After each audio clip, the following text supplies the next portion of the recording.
Peu d'armes à feu dans l'histoire ont une réputation aussi légendaire que le pistolet mitrailleur Thompson, mieux connu sous le nom de Tommy Gun. C'est une arme à double identité.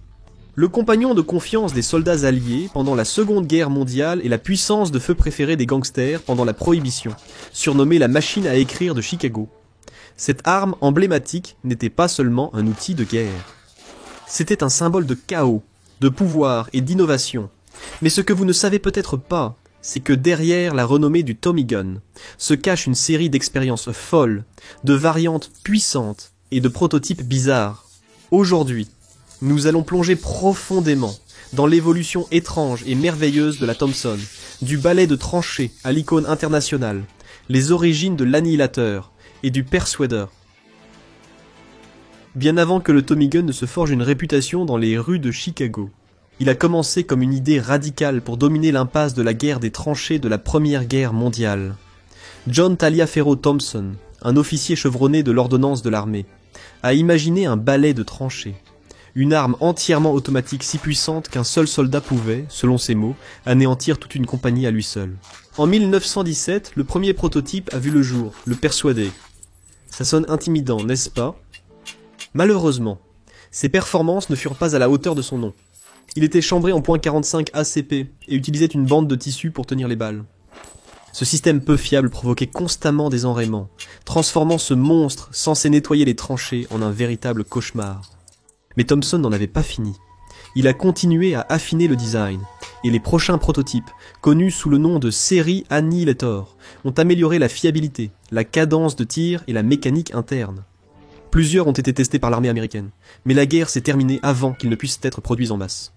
Finalement, tous ces ajustements ont conduit au M1919, le dernier prototype avant le début de la production à grande échelle.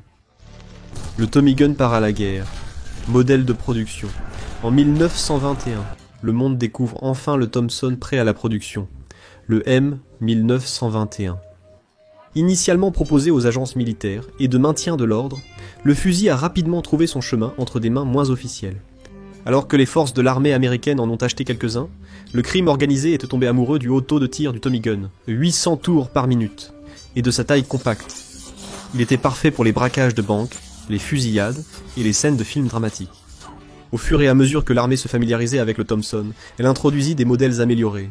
Le M1928 et le M1928. A1 présentait un meilleur recul, un taux de tir réduit et des ajustements structurels comme un compensateur et des poignées avant. Le corps des Marines américains les a utilisés, tout comme les forces britanniques et françaises. Et puis est arrivée la Seconde Guerre mondiale. L'Amérique avait besoin de plus d'armes, rapidement. Arrivent alors le M1 et M1A1.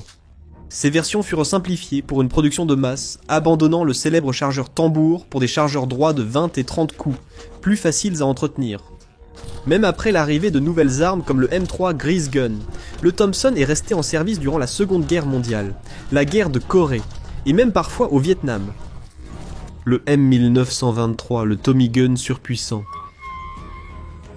Le Tommy Gun standard tirait la même cartouche .45 ACP que le pistolet Colt 1911, une balle lente mais puissante.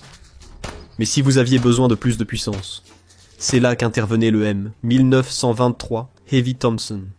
Construit sur la base du design M1921, cette bête présentait un canon plus long, avec des ailettes de refroidissement, un cadre renforcé et une nouvelle cartouche, le .45 Remington Thompson. Cette cartouche n'était pas une blague, doublant la vitesse initiale du .45 ACP original. À 1450 pieds par seconde, le M1923 tirait essentiellement des cartouches Magnum en tir automatique. Il était présenté comme concurrent du Browning Automatic Rifle, BAR, mais l'armée a décliné, seuls quelques prototypes ont été fabriqués. Cependant, cela a prouvé une chose, vous pouviez rendre un Tommy Gun terrifiant d'une toute nouvelle manière. Transformer le Tommy en fusil, le Thompson Light Rifle. Dans les années 1940, l'armée avait besoin de quelque chose de plus léger qu'un fusil, mais plus puissant qu'un pistolet. Un nouveau concours visait à créer une carabine semi-automatique légère pour les troupes de soutien, les conducteurs, les équipages d'artillerie et d'autres qui n'étaient pas en première ligne. Auto-ordnance, la société derrière le Thompson, s'est inscrite avec le fusil léger Thompson. Mais il y avait un gros problème. Il était censé peser moins de 5 livres, et il pesait plus de 10. Malgré le poids, la conception était ingénieuse. Il tirait la cartouche de carabine de point 30, avait un système de changement de canon rapide, et comportait des pièces en acier estampées pour une production plus facile. Il était même capable de tirer en semi-automatique et en automatique, une caractéristique rare à l'époque. Malheureusement, il a été surpassé par ce qui est devenu la légendaire carabine M1. Il y a eu aussi une tentative audacieuse de chambrer un Thompson en .30-06, la cartouche de fusil de taille normale utilisée dans le M1 Garand. Un seul prototype fut fabriqué, et heureusement, personne n'a eu à tirer cette arme casse-épaule en combat. Expérience britannique, le Thompson BSA. Le Tommy Gun peut être une icône américaine, mais de l'autre côté de l'Atlantique, les Britanniques étaient également intrigués. En 1926, Birmingham Small Arms BSA a produit un Thompson radicalement réimaginé, chambré en 9 mm. Cette version ressemblait à peine à un Tommy Gun, ressemblant davantage à un fusil traditionnel. Avec un taux de tir effréné de 1200 tours par minute, il était rapide, trop rapide. Il était presque impossible à contrôler, et seulement une poignée ont été construits avant que le projet ne soit mis de côté. Ils ont réessayé en 1929, cette fois avec plusieurs calibres, un compensateur et de meilleures visées. Mais même là, seuls 10 à 15 exemplaires furent produits. L'assassin silencieux, le Thompson silencieux. Pendant la Seconde Guerre mondiale, les commandos britanniques avaient besoin d'une arme pour des opérations silencieuses derrière les lignes ennemies. Et le Thompson, tirant une cartouche naturellement subsonique, était un candidat parfait pour un silencieux. Ils ont monté un silencieux robuste sur le Thompson M1, réduisant significativement son bruit.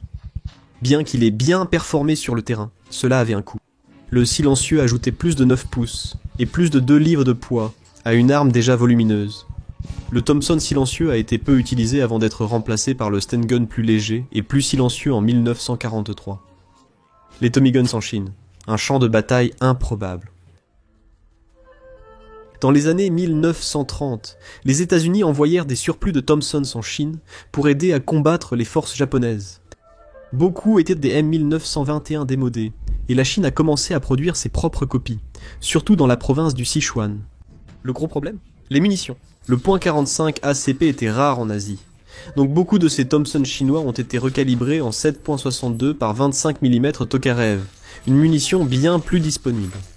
Ironiquement, les deux côtés de la guerre civile chinoise utilisèrent des Thompsons, et pendant la guerre de Corée, les forces chinoises, désormais sous contrôle communiste, se sont affrontées avec les troupes américaines, les deux côtés étant parfois armés du même fusil.